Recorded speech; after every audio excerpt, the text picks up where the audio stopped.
Hi friends, when we do research on any subject, each individual owns it as my knowledge, an invention or a discovery.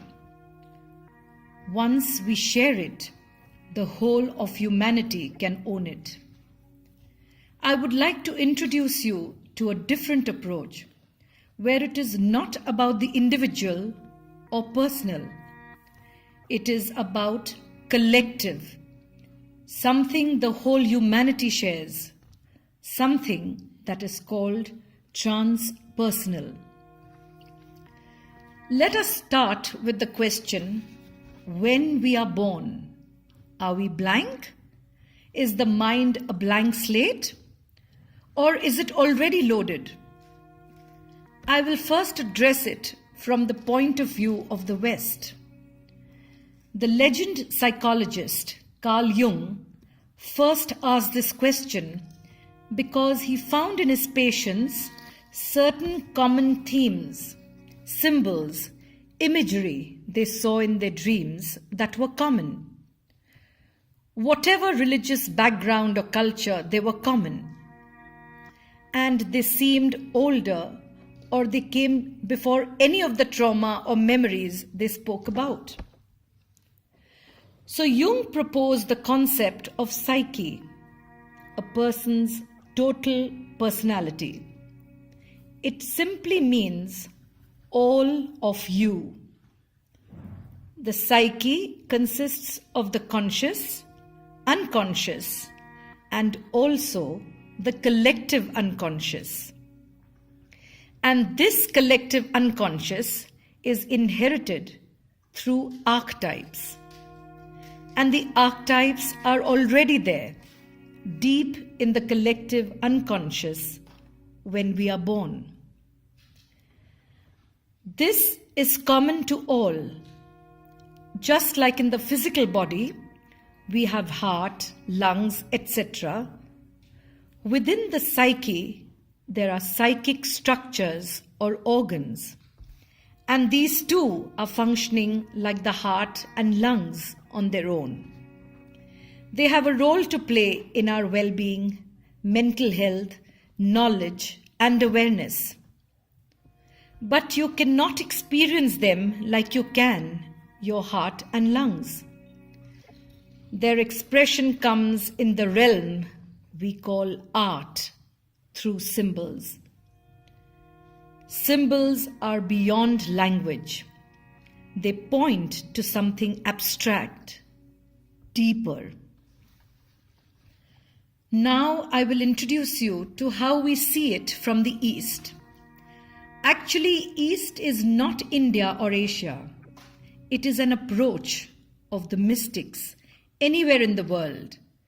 Jesus Christ, the Gnostics, the shamans of America. I would include all of them when I say East. In yoga, the total human personality is called Chitta. Yoga says that the Chitta gets modified from its original state of beingness, and one of the modifications of vrittis is right knowledge or pranamana. Pramana. Yes, right knowledge is also a movement away from pure being. And one of the components of the right knowledge is agma. Agma means the knowledge that is already there in you. Agma is the archetypes. It is not in the books.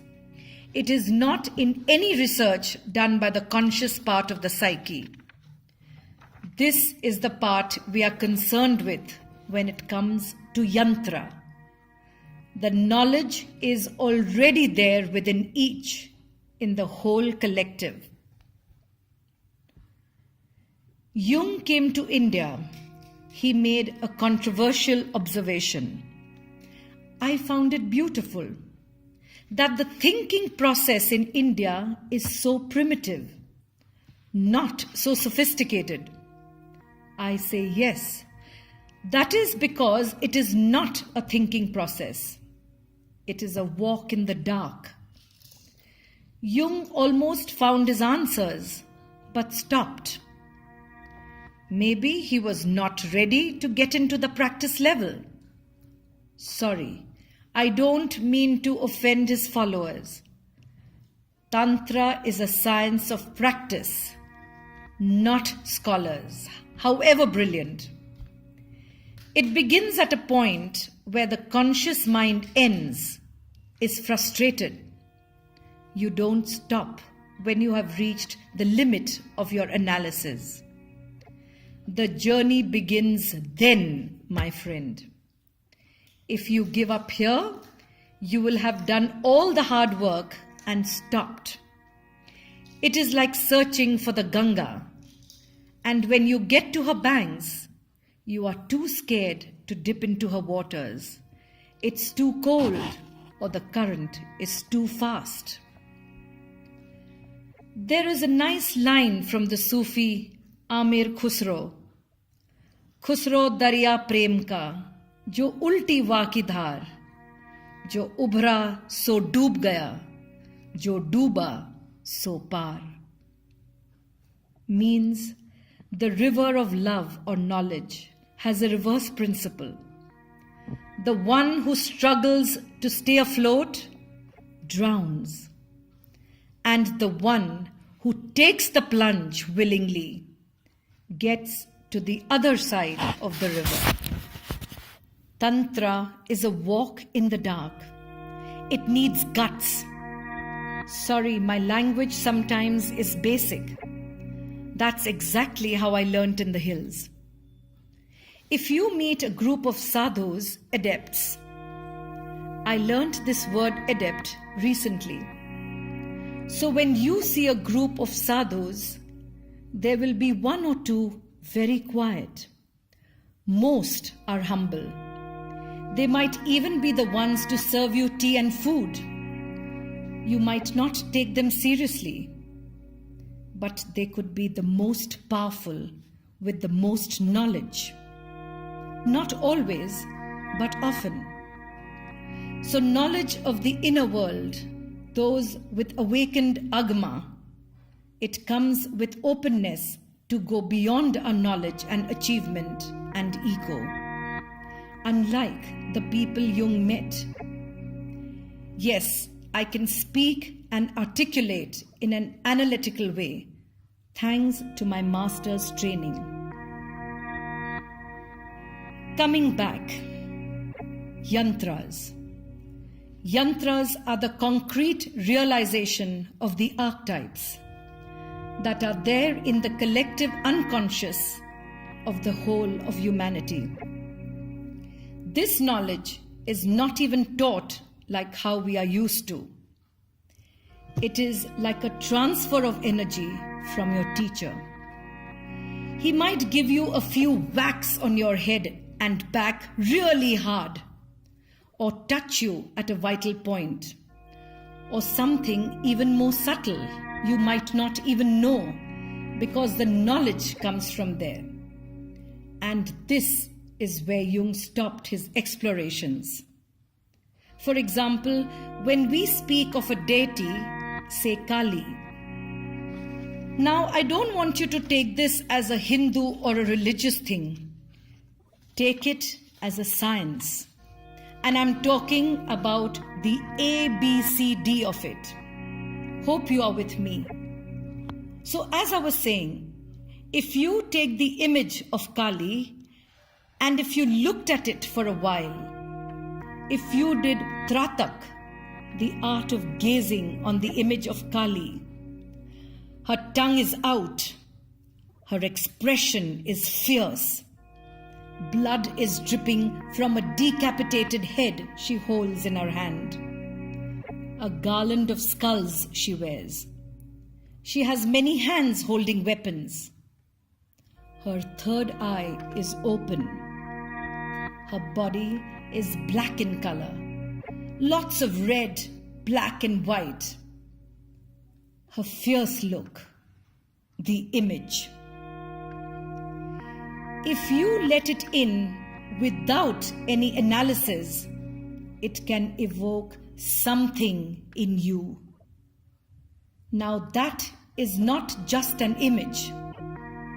It connects with an archetype, a psychic structure deep inside. And a Kali mantra, Yantra, which is geometric, has none of this imagery.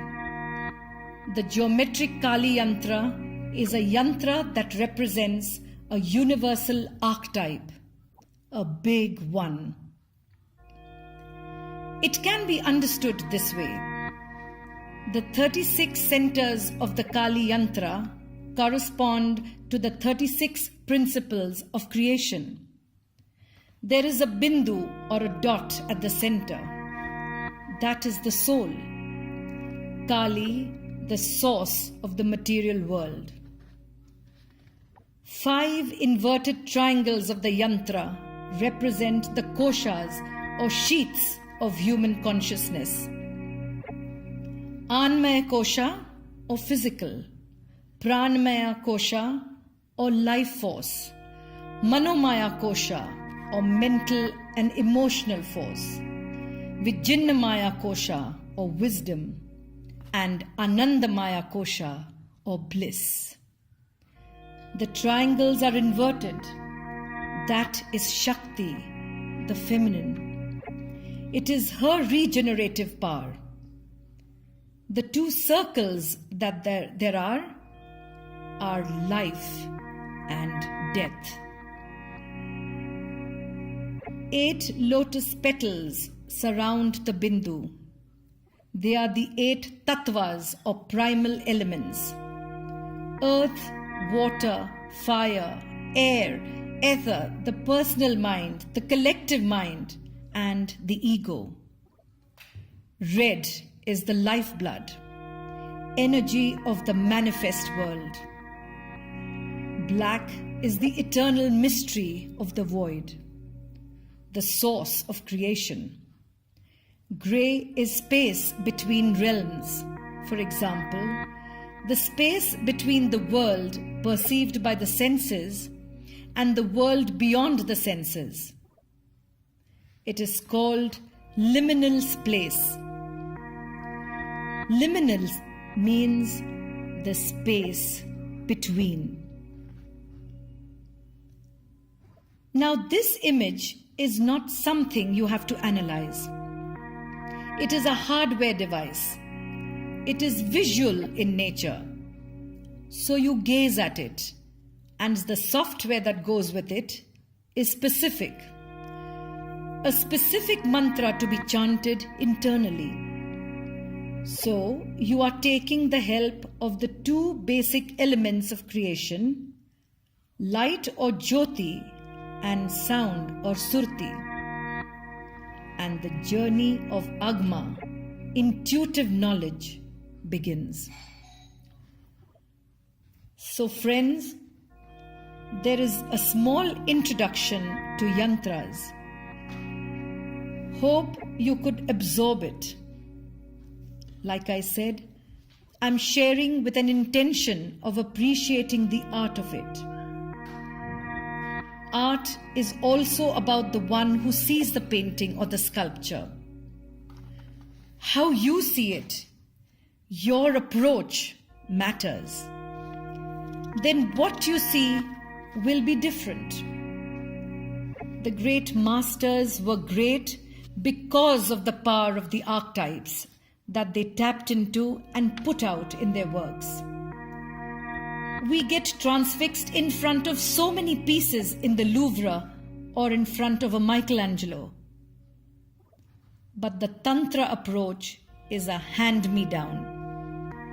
The Yoga Sutras say that your can reach to transcendental awareness by Ishvara Pranidhan alone, meaning meditating on the Creator, because you will be tapping into this very source. But we don't refer to Creator or Ishvara as some abstract entity. Among the Aghoris, we don't invoke, we provoke the creator, and that is not necessarily someone with a body and face. We refer to the creating principle called Ishvara.